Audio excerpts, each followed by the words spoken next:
تشریح نظم ابیسینیا۔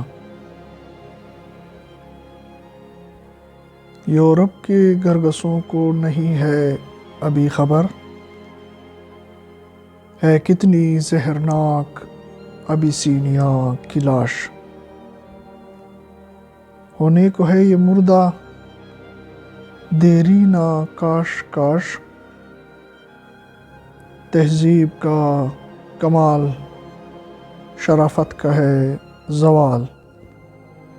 غارت گری جہاں میں ہے اقوام کی معاش، ہر گھر کو ہے بر معصوم کی تلاش۔ ایوائے آبروئے کلیسا کا آئینہ، روما نے کر دیا سر بازار پاش پاش۔ پیر کلیسا یہ حقیقت ہے دل خراش۔ جب 18 اگست کو اخباروں میں یہ خبر شائع ہوئی کہ اٹلی نے بلا وجہ ابیسینیا پر حملہ کر دیا ہے تو علامہ صاحب کو بہت افسوس ہوا، اور انہوں نے اپنے تاثرات قلبی کا اس طرح اظہار کیا۔ یورپ کی مردار خور حکومت نے اٹلی کی اس ظالمانہ اقدام کی کوئی مذمت نہیں کی، اور اس کی وجہ یہ ہے کہ ان شیطانی حکومتوں نے دل میں یہ سوچا ہے کہ جب اطالیہ اس ملک کو فتح کرے گا تو ہم بھی اپنا حصہ لینے پہنچ جائیں گے۔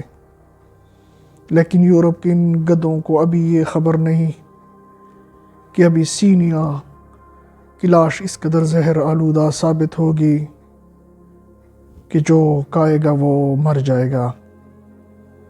واضح ہو کہ اقبال نے پیشن گوئی 1935 میں کی تھی، جب دوسری جنگ عظیم کے آثار کہیں نما نہیں تھے، لیکن ان کی یہ پیشن گوئی حرف بحرف پوری ہو گئی۔ مسولینی کو جس نے ایک بے گناہ ملک پر چڑھائی کی تھی، سپاہی کی موت نصیب نہیں ہوئی بلکہ وہ ایک کتے کی موت مارا گیا۔ علاوہ بری 4 سال کے بعد تمام اقوام یورپ جنہوں نے اس ظلم کا تماشا دیکھا تھا اور ظالم کی مذمت سے چشم پوشی کی تھی، قہر الہی میں گرفتار ہو گئیں۔ اس میں کوئی شک نہیں کہ تہذیب مغرب اپنے انتہائی عروج کو پہنچ گئی ہے، لیکن یہ تسلیم کرنا پڑے گا کہ اس نام نہاد تہذیب نے اہل یورپ کو شرافت سے بالکل معرہ کر دیا ہے۔ یہی وجہ ہے کہ ان مہذب قوموں نے لوٹ مار اور قتل غارت کو اپنا ذریعہ معاش بنا رکھا ہے۔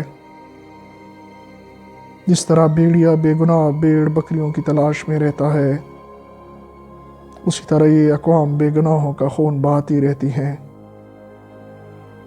اٹلی نے حبشہ پر حملہ کر کے کلیسا کی عزت خاک میں ملا دی، اور پیر کلیسا یعنی پوپ آف روم کو بھی اس حقیقت کا اعتراف کرنا پڑے گا کہ اٹلی کا یہ فعل انسانیت کی توہین ہے۔